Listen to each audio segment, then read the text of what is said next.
do you believe that 80% of the smart factory project fail because of lack of standardization in their data automation? Yes, I think probably like that. Okay. What about smart factory project fail due to the machine is too old for you to collect data? If you want to know more, let's Sembang AIoT. Hello. Hello. Yeah. Good afternoon. Good evening. Yeah. So welcome to this Let's Sembang AIoT channel again. The channel, technology channel session episode number 78. 78. Yeah. So this 78th session, I would like to welcome you again. My name is Cecily. Yeah, my name is 𝐃𝐞𝐜𝐿. So again, we are here. We are back here again because last week, after going so many rounds of Sembang AIoT live session, last week we actually chicken out. We not chicken out. Actually, there are so many things that's pulling us, especially we have some overseas guests last week, overseas guests. That's why we really couldn't make it. So, we missed one session. Today, we are back again. So today we want to, we have just finished the webinar. We have done a webinar about 2 hours and 15 minutes webinar to all the industry people, especially in the manufacturing sector. So in the webinar, what do we share? We share a lot of things. We share a lot of things. But the 2 key demos, we have done the 2 key demos. One of them is, again, for those of you who just get to know us, we have this AIS, the AI suite. Yeah, AI suite. This AI suite is actually designed for smart manufacturing applications and usage, where Kenon was talking about that. That one we want to connect back, and then Kenon is going to share with you how this AI is able to help you to reduce costs. How AI is able to help you to improve efficiency, and also the speed up your whatever thing, running in a more cost efficient manner.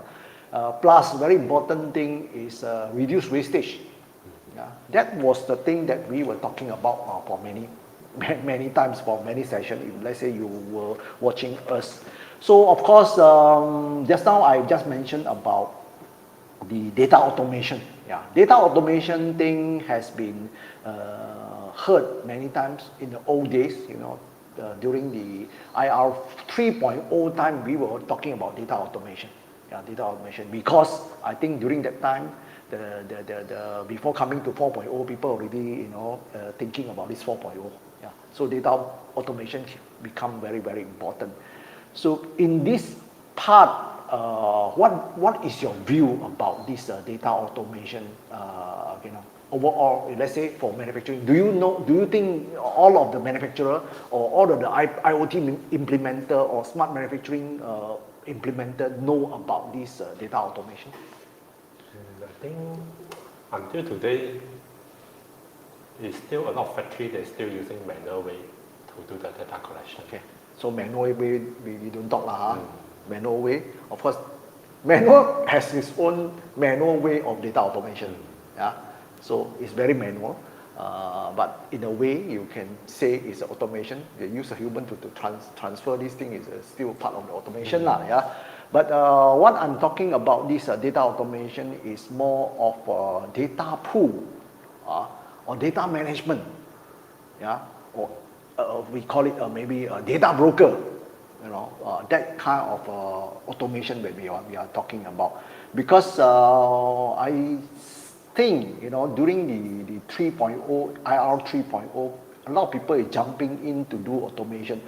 What is the most important at the time? Because they want to get things automated, so that they want to increase the productivity, because they have this what I call the under 2.0, we have this industrial revolution. That one is talked about mass production.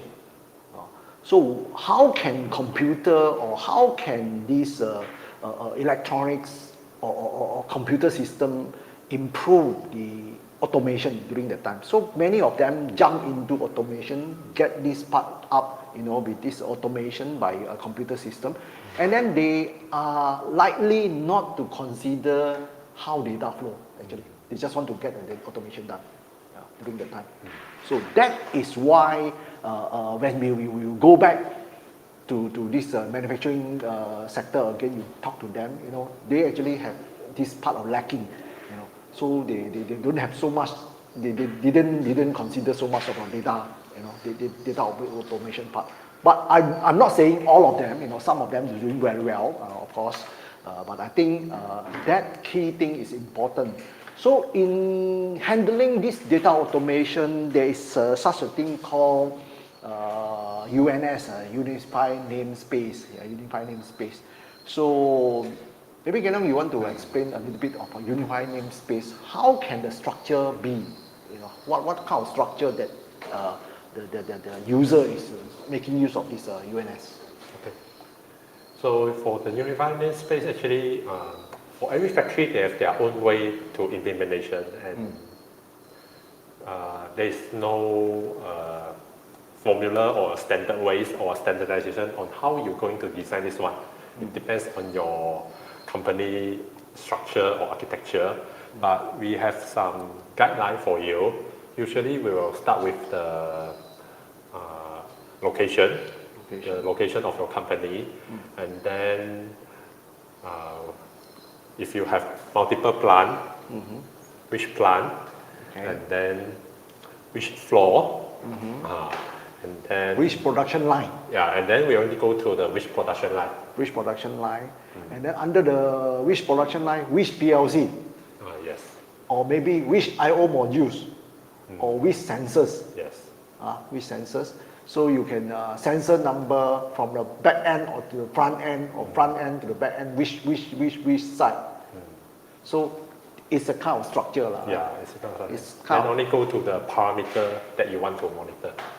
So that type of framework or that type of architecture actually govern the whole,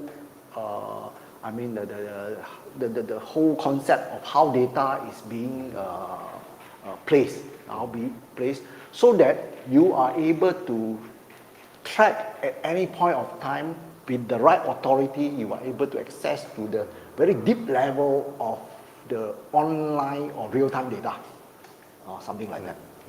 So how does it relate, and how does it benefit to those people who want to apply AI in this current era? Okay, so when you have this kind of UNS structure, for example, you have the parameter temperature. So in the old way, if you don't have the UNS, actually you don't know this temperature is belong to which device. And then where the data come from, you don't know. So when you want to use the AI to do this kind of data analytics, you don't know how to start. And it's very hard for you to do the data filtering as well, especially when you get this kind of data from your database or data lake. You don't know how to do the filtering. Not easy to start, because finding data already giving a lot of headache. How are you going to talk about the back-end data set that you want to accumulate? That give you a very big hurdles. Yeah, when to filter out the data from the database, it's very difficult. But with the UNS, you already have a very clear direction. You know where the data come from. You want to use this one or use that one, up to you already. It's very easy for you to collect the data or create the data set for your AI to do the training. Okay, so that is actually very important, especially on this so-called centralized broker or centralized data management way or data automation way, which we are going in the webinar. Actually, in the webinar, we talk a little bit deeper. There are 4 key benefits. For example, the authority, how you can handle the data in a more authoritative manner, manageability, maintainability as well. Yeah. So scalability and modularity, these are the key 4 benefits that you can have. Plus, The last one, I'm very convinced about the last one, the modular, the way of the data is being structured is very modular form. So you can plug in at any point of time, whatever application you want to plug in, you are able to extract the data. Is that correct? Yeah. And then all the module able to access the same data source. So for example, the AI want to get the data. So the data actually is straight away come from the sensor. It's not going through OEE and then go through a MES, go through ERP, then only go to the AI. So AI is directly access the raw data from the sensor there. Okay. So I think whatever thing that we are currently promoting or suggesting to the industry is this set of data automation, the standardized way of data automation is very important. So in some of the demonstration that we created, it has carried this part of ingredient or this part one. So of course, you want to know more about that, connect with us, join our webinar. That is entirely free webinar, a very condensed one, but a very informative one, which we share that you can do. On the second agenda that we talk about on this, other than data automation, is that there are many old or legacy kind of equipments that's lying on the shop floors. And then many times you are not able to even gather data. Don't talk about what they call the monitoring. Sometimes manual, very it has to be very manual. But certainly there are some some electronics. It's driven by some electronics stuff. It can be just a pure relay form, or it can be a PLC control and things like that.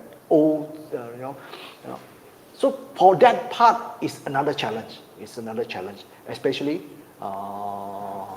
the webinar also we share something about this OEE, the overall equipment effectiveness.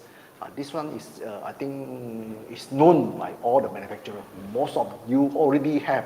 But how can you do one more level or two more level deeper in accessing this set of data?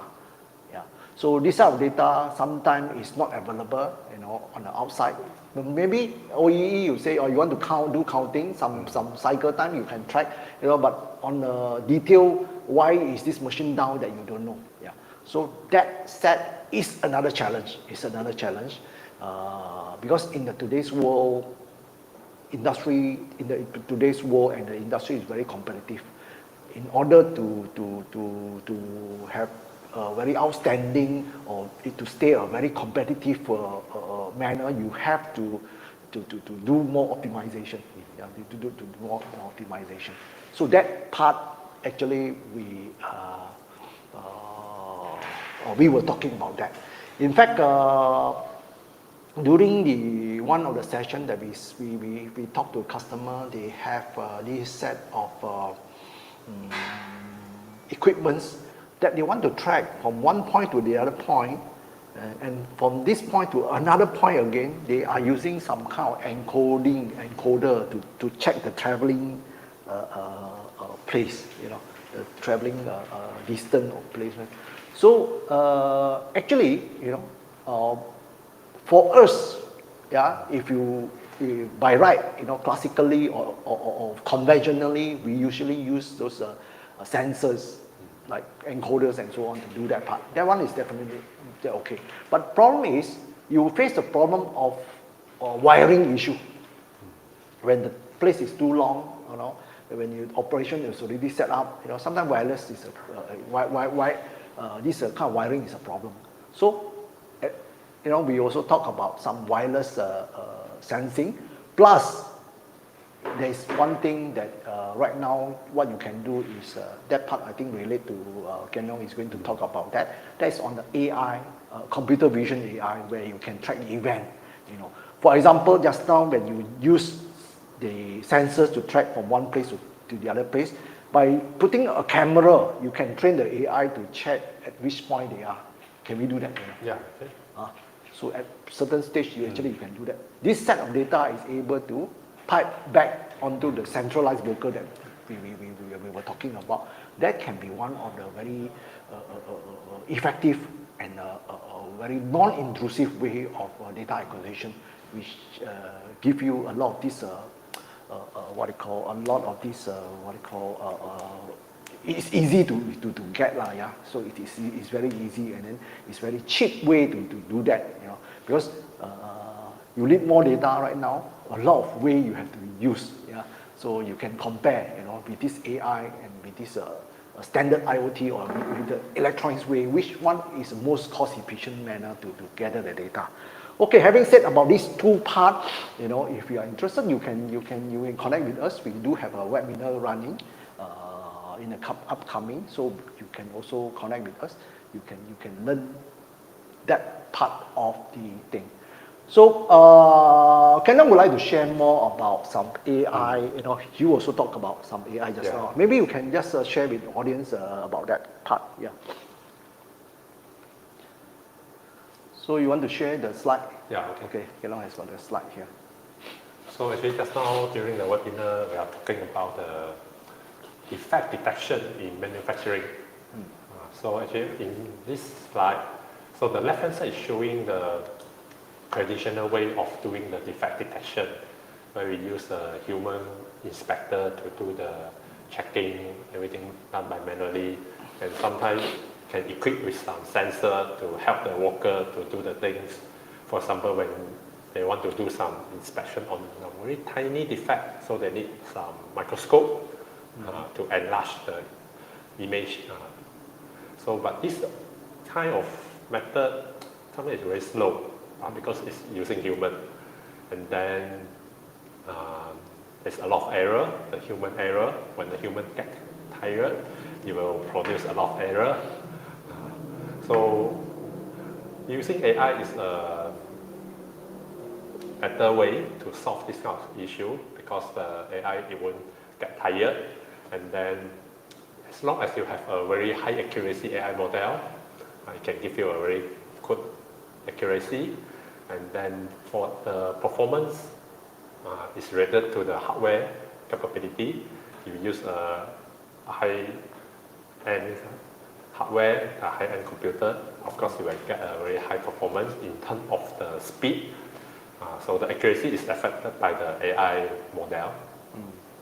Okay, you know, I just want to ask a little bit deeper. You know, some audience, when we talk about because AI can, the understanding of AI, especially the computer vision, there are different level. You know. Usually, when you talk to the people outside, they know only on a certain level. But I just want to do one more level in that. You know, for example, we are doing something. Can you go to the slide again? So let's say you in the slide you have some object. You have some object. So can I say that this object,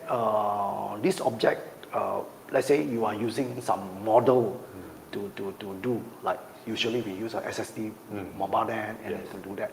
So let's say there are some defect that doesn't exist in the original model, you know.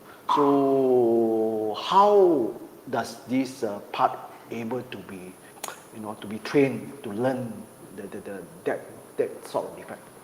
Okay, so usually we will use the data augmentation, where we will rotate or crop the image or adjust the brightness or add some noise to the image. Okay. And then recently we also have some new technology where we can use the generative AI to create this kind of unseen defect. But by just describing what are the possible defects that it might look like, and then you give the Gen AI some sample image, and then it will try to generate other type of defect for you. Okay. For example, SSD mobile NAND, what are the visual object that is able to cover? This is object detection. So basically, it can cover everything. Everything. Okay. Yeah. But there is a limitation on it as well, because due to the number of parameters inside the SSD mobile NAND, so actually it doesn't have the ability to recognize everything. It will up to a certain limit then it will start forget something. So in manufacturing, usually in your production line, you only focus on few type of defect only. So that one is still able to do it. But if you say you want to put it on an autonomous car that can recognize everything, SSD mobile lab video is not a suitable choice. So that means there are different models that need to there are other more powerful models. that is the different level that I'm talking about. Yeah. So not all the AI can be just very stereotype. Anything also can do, or anything also cannot do. It's not like that. You know, sometimes you really need to choose. This part is difficult part. You know, that you need experience to do that. You know, a lot of this computer vision, more and more people are, oh, you're able to do this one, or these people is very happy about that. But when you go to the different level, you know, when you have some challenges in recognize different things, then they have this issue. Okay. So maybe you can move on from here.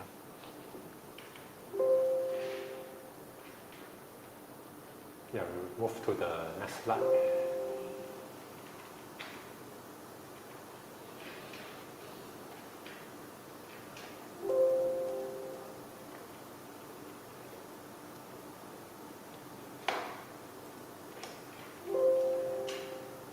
Okay, without the slide also doesn't matter. You want to talk about which one?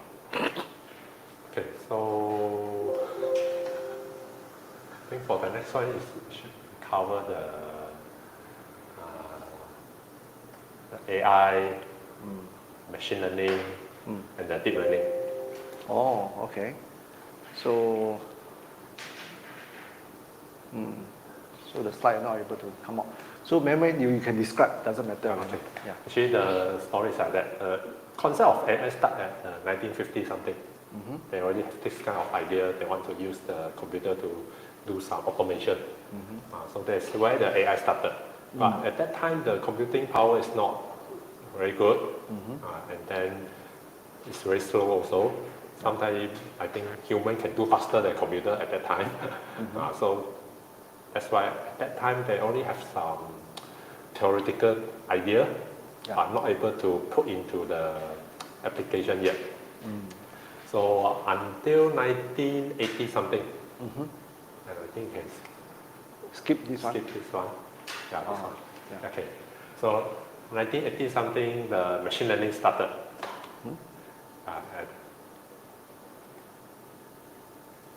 Okay. So, and at that time, the computer also become more powerful, able to run some simple algorithm. But the problem with the machine learning is every time when there is some changes in your product or changes in your defect, there's a new defect suddenly come up. Your existing algorithm, it will fail. And then you need to spend a lot of time redesign your algorithm again. That's the limitation of the machine learning. And then when your environment change, it also will fail. There's a lot of limitation. And then until 2010, the deep learning started. So at that time, the computing power also become more and more advanced, become more better. And because the deep learning require a lot of images or the data set. So at that time, the computer storage also getting larger and cheaper. So that's why the deep learning start during that era.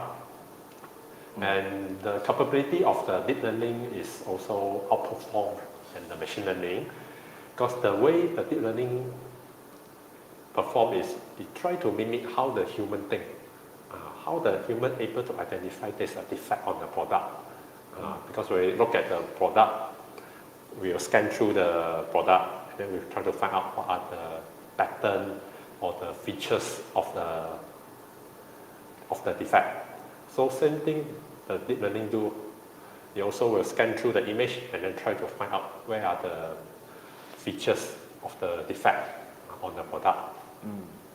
So it's a way how they try to mimic how the human think. And after the deep learning, the more advanced one is the generative AI, the LLM, where they already have the multimodal in the large language model that able to understand the content inside the image. But for that one to put into the manufacturing environment is still, for me, still quite far away, because sometimes it's very hard for us to control how the Gen AI understand what we want. There's still some technology gap yet. Okay.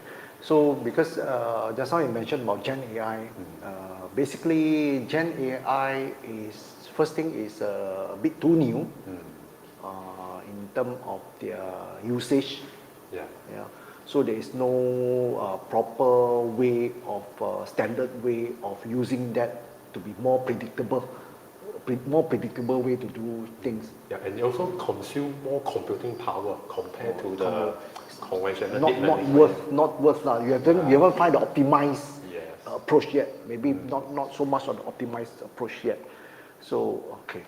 So can I know? I just one question here. Currently is I think we spoke about this ImageNet, something like that before. Okay. We talked about ImageNet. So currently, in terms of computer vision, does this AI, deep learning AI model, or maybe Gen AI already have this one, does it cover all the things that's in this world, all the object or any images that already the AI is able to learn everything already right now? What do you think? Yeah, I think the Gen AI almost cover everything already. Almost, So something. But when we say almost, it's the thing that we can easily get from the internet. Something specific like your product defect, this kind of thing you never expose to internet, you will know. Like for example, moon. The night vision of the moon. You think that he know? I think he know. This kind of thing is available online. This one for audience to know. How does this moon come into the model that he actually recognized that? Who actually doing this part? Who actually include moon in one or the other? The telling the AI model that this is moon. Okay.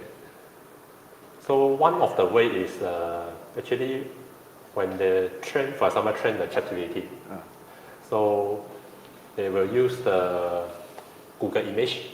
Okay. So usually for every Google image, there is some description. So the ChatGPT is learned based on that one.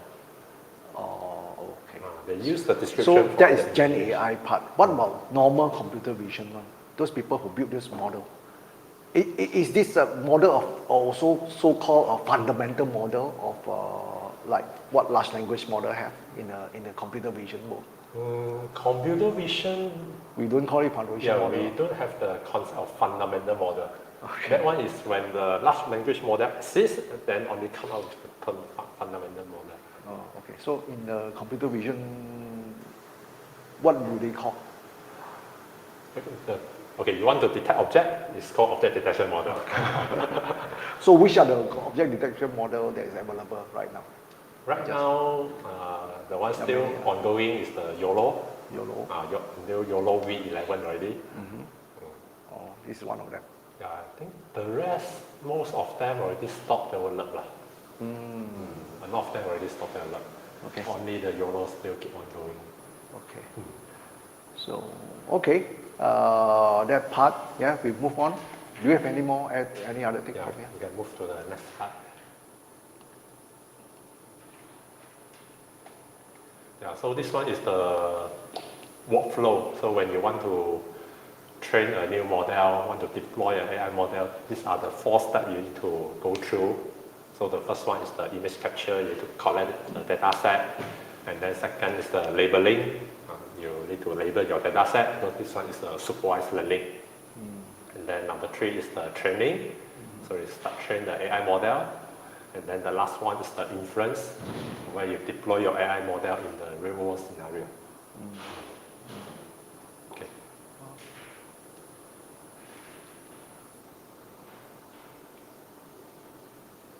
So this is how AI is going to help you in most of the manufacturing process, how you can, and increase your whatever Yeah, benefit. these are that the you benefit of implementing the can AI. in the manufacturing. Yeah, maybe you can touch this part. Yeah. So the first one is the accuracy. So when because the human will get tired after some time, but the AI it will not. So AI can maintain the accuracy, while the human accuracy will drop across the time. Depends on mood sometimes. Yeah. Okay, accuracy, and then the speed, of course, is one of them. Yeah, the speed. And speed you cannot challenge. yeah, you cannot challenge machine. You cannot challenge machines. Okay. 叫他不用手。 Okay, and then number 3 is the reduce the wastage. So during the early stage of your production line, if you're able to detect there's a defect already, of course you can immediately withdraw that item and then start rework. So it won't go through the next step, and then at the end, then you only realize there's some defect. So by this, you can reduce the waste already. Okay, and then the next one is the cost saving. Okay, cost saving is in terms of you can save your labor cost, because now the minimum wages keep on increasing. I think maybe next year it will increase again until a certain point. Yeah, that is one of the pain point that currently most of the manufacturing sector is having. You know, in terms of people, they have a shortage of people because of the government policy. They won't want to get labor-intensive stuff. You know, the government the policy is not going to go onto the labor-intensive. They want to be more automated. They want more IR4 type of operation. That's why that's one of them. The second part is if let's say you still want to do some labor intensive, so they raise the minimum wages. So that is the thing that you have to weigh. Which one is more cost efficient to run your thing? So AI come into help this part, so it can be taken over by the thing. Yeah, okay. And then by using AI, you can prevent some defect product reach your customer side. Because sometimes when customer receives some defect product, it will just return the entire container back to you. Then you need to bear for the shipping cost, and then you need to do the inspection again for one more round. You don't want to pay for this kind of cost, right? Okay, and then we move to the last one, is the scalability. So when you add on more machine in your production line, so your current worker, I think it won't be able to handle so many machines, right? So unless you add more person, but when you add more person, you need time to train them to identify the defect. But if you use the AI, you just duplicate your hardware and then just copy paste the software to the new machine, and then you can start do the job for you already. So it's really easy for you to scale up your entire thing. Okay. Yeah. So that is And then this one is the last slide. So our AI software, you can deploy the AI without any coding. So everything has a user interface, and then it's powered by the Intel OpenWindow, so that your inference can run using the CPU on it. So you no need the extra graphic card, which will cost you extra cost. Yeah. And then the last one is the end-to-end deep learning. So everything from training until inference, collect data set, everything is inside the same software. Yeah. Okay. If for those of you who have seen this thing before, it has been several years already. So this set is still valid. You know, it's able to handle some of your most of the object detection or error checking that you want to perform. You know, you can do this part. Actually, you can make use of that part. So again, you know, so for those of you who want to learn a little bit more deep in depth with the demo, you can also connect with us. We do have a webinar. You know, just register yourself with our this team member. They will be able to invite you for the next upcoming webinar. So yeah, that is practically what we want to share in this Sembang AIoT. Do you have any other thing to share? So yeah. So today is a very short one. This is after coming back from our webinar and also after coming back from our busy schedule in our past exhibition. In fact, we this month alone, not this month, the last month alone, we have 3 of many exhibitions going on. So with that, I think I would like to say thank you, for those of you who attended. Please do like and subscribe, and also share with some of your friends if you find this topic relevant. I actually received some feedback saying that not many technology talk about in Malaysia. There's not many channel talking about that part. Actually, we have started this one about a year ago. Today is our 78th session. When we started talking about this topic was the session number 1. We want to do 100. Right now, we is 78. So we have how many? We have 22 to go. Okay. So I hope starting from now, the next 22 session, me and 𝐾𝐞𝐜𝐿 can be with you, to share, to talk about technology. We do welcome all the feedback and comments, that anything that you want to tell us, or anything that you think is a good topic, or some collaboration. If let's say some of you, who are also doing a YouTube channel, we are willing to come in and talk. Mainly we talk AI, we talk IoT. We are covering more engineering, we are covering more industrial. That's all from us today. So I wish you a good weekend, and we catch up again. Bye-bye.